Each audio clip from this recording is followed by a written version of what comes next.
క్రైస్తవులు అని చెప్తున్నటువంటి వారు, ప్రేమ అయిన దేవుని కలిగిన వారు, క్రీస్తు ప్రేమను ప్రతిఫలింప చేయవలసినటువంటి వారిలోనే ప్రేమ లేకుండా పోయిన ఒక భయంకరమైన కాలం. ఇన్ అదర్ టర్మ్స్, ప్రేమ అన్నది ఏమిటి అని తెలియకుండా నాకు ఇష్టమైనది నేను చేయుటయే ప్రేమ అని అనుకుంటున్న ఒక కాలం. నా దృష్టిలో నాకు కరెక్ట్ అని అనిపించినది నేను చేస్తే అది దేవునికి ఇష్టమని అనుకుంటున్న కాలం. Never like that. నీ వలనే నీ పొరుగు వానిని ప్రేమింపము, బైబిల్లో వాక్యం ఉంది.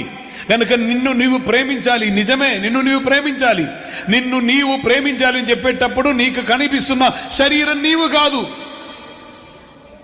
హలో, నీకు కనిపిస్తున్న నీ శరీరం నీవు కాదు. శరీరాన్ని ఒకరోజు విడిచిపెట్టి నీ వెళ్తారు, ఆయనయే నీవు. సో నిన్ను నువ్వు ప్రేమించుట అంటే నీకు కనిపించని ఆ ఆత్మ అయిన నిన్ను నీవు ప్రేమించాలి. సో ఆ ఆత్మను నీవు ప్రేమిస్తుంటే నీ వలన నీ పొరుగు వాణ్ణి చూసినప్పుడు ఆ పొరుగు వాణిలో ఉన్న ఆత్మను కూడా నీవు ప్రేమిస్తారు.